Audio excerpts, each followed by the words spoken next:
بسم الله الرحمن الرحيم قال الله تعالى في شان حبيبه إن الله وملائكته يصلون على النبي يا أيها الذين آمنوا صلوا عليه وسلموا تسليما اللهم صل وسلم على سيدنا محمد وعلى آل سيدنا محمد كما تحب وترضى بأن تصلي عليه بسم الله الرحمن الرحيم. Most respected ulama, my respected elders, brothers and sisters in Islam, Assalamu alaikum wa rahmatullahi ta'ala wa barakatuh. We're discussing Kitab al-Zuhd of Imam al-Tirmidhi, and we are on the chapter in the sense that Allah subhanahu wa ta'ala has spoken about the dunya, the world, and the worldly life in particular, and the fact that the world is cursed, meaning this hankering after the dunya is cursed. And pursuing the dunya is cursed in the sight of Allah subhanahu wa ta'ala. The Holy Prophet sallallahu alayhi wa sallam is narrated, and it's narrated by Al-Mustawrid bin Shaddad radiallahu ta'ala anhu. He said, Qala Rasulullah sallallahu alayhi wa sallam. They were with a caravan which stopped with the messenger of Allah subhanahu wa ta'ala, and there was a dead lamb. So the Holy Prophet sallallahu alayhi wa sallam said, Atarawna hadihi hanat ala ahliha hina alqawha? قالوا من هوانها ألقوها يا رسول الله قال فالدنيا أهون على الله من هذه على أهلها. The Holy Prophet ﷺ said, do you think that this was insignificant to its owners when they threw it away? Meaning the lamb? They said, yes, Ya Rasulullah, it is because of its insignificance that they threw this dead lamb away. The Holy Prophet ﷺ said, the world is more insignificant to Allah subhanahu wa ta'ala than this dead lamb to its owners. Meaning, what you call it, ad-dunya jifa. Right? The dunya is carrion. وَطَالِبُهَا كِلَابٌ. And its pursuers and those who seek the dunya are like dogs. Right? Then the Holy Prophet ﷺ stated also, the Holy Prophet ﷺ said, مَا الدُّنْيَا فِي الْآخِرَةِ إِلَّا مِثْلُ مَا يَجْعَلَ أَحَدُكُمْ إِصْبَعَهُ فِي الْيَمِّ فَلْيَنْظُرْ بِمَاذَا يَرْجِعُ.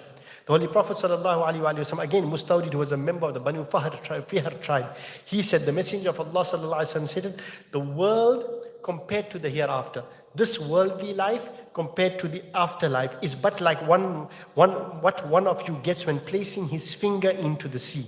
So look at what you draw out from it. Dip your finger inside.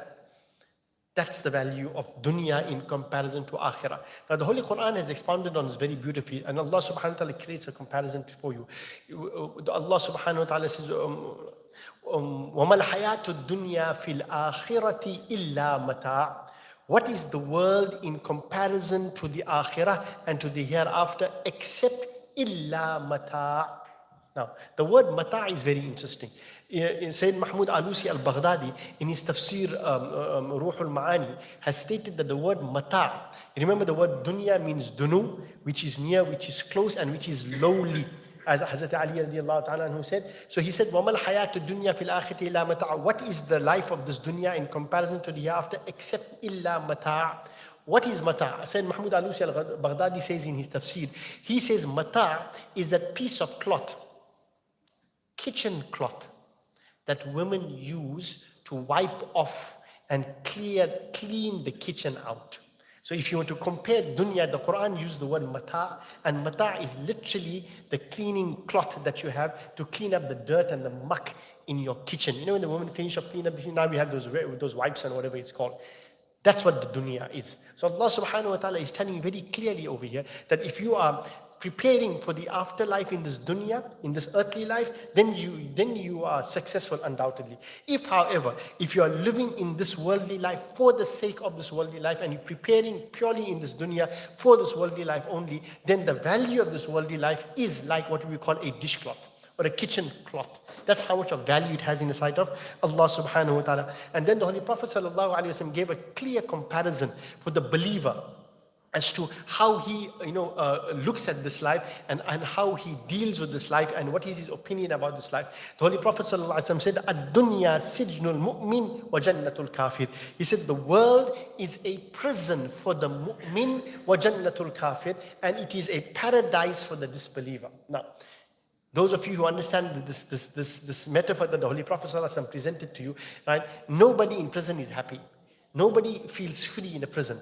Right? Life is constrained in prison. You know all the examples of what a prison is like. And the Prophet of Allah stated that the mindset and the outlook of a believer with regards to his living in this life, he's not comfortable here. He's not happy here. He's not pleased with the luxuries and the pleasure and the leisure that he has in this dunya. Right? He is aware of the fact that he needs to be on his way out there, for the hereafter. So this world becomes constrictive for him in one form or the other, right? Because he realizes that وَمَا الْحَيَاةُ الدُّنْيَا إِلَّا لَهْوٌ وَلَعِبٌ. It is purely play and amusement. وَإِنَّ الدَّارَ الْآخِرَةَ لَهِيَ الْحَيَوَانُ. Right? All that he needs to do is to ensure that he has prepared, sufficiently for the hereafter. Now, if you are looking at this, ad-dunya sijnul mu'min wa jannatul kafir, we are in transit in dunya. This life of 60 to 70 years, maximum 70 odd years, which is the average lifestyle of a believer, the Prophet ﷺ stated.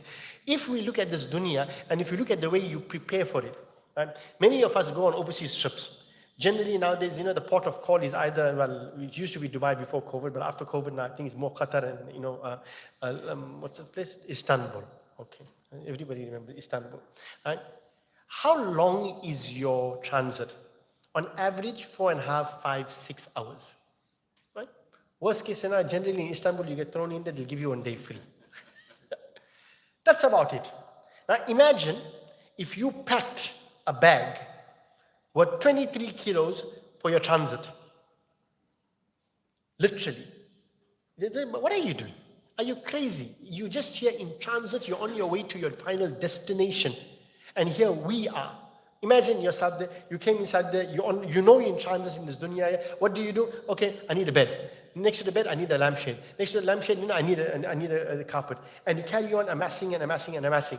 If you see our people going crazy in the duty free, you'll understand how we go crazy in dunya. The people will shop for chocolates and sweets like they've never seen it in their lives in South Africa.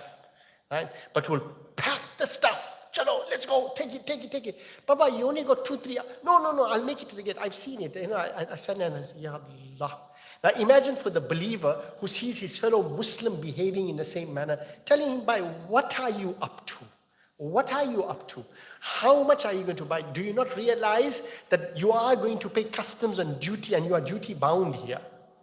You are duty bound in the dunya. You're not duty free in the dunya.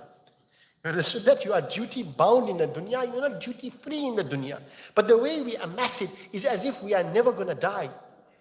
And that's why the Holy Prophet ﷺ stated, he said, if the ummah realizes, and some of the doctors, 2 doctors so far I've mentioned to me, and I'll do it after Ramadan inshallah ta'ala, to talk to the community about death and dying. Because he says, 2 of them have told me that our people have become so, attached to the life of this dunya, right? That the moment they hear they have some type of a disease or an illness or whatever it is inside there, right? For them, literally, it's a death sentence. They fall into depression. My life is going to come to an end. Yes, either way is going to come to an end. Either way is going to come to an end. Death is a sentence. That's it. Right? But it shows our attachment to dunya. And the Holy Prophet says the downfall of this ummah will be because of hubbud dunya, love of this world, wa karahiyatul maut, and abhorrence of death. Think about this. Hubbud dunya wa karahiyatul maut. The only thing that keeps you behind in this dunya here is the love for it. And what is the love that you have for it? Your children? Your family? No, it's your name, your position, your status, your wealth. Right? All of these things are what keep you here. Otherwise, if you knew what was waiting for you, if you had something good in the hereafter, you wouldn't even bother about this dunya. Allah grants tawfiq and hidayah.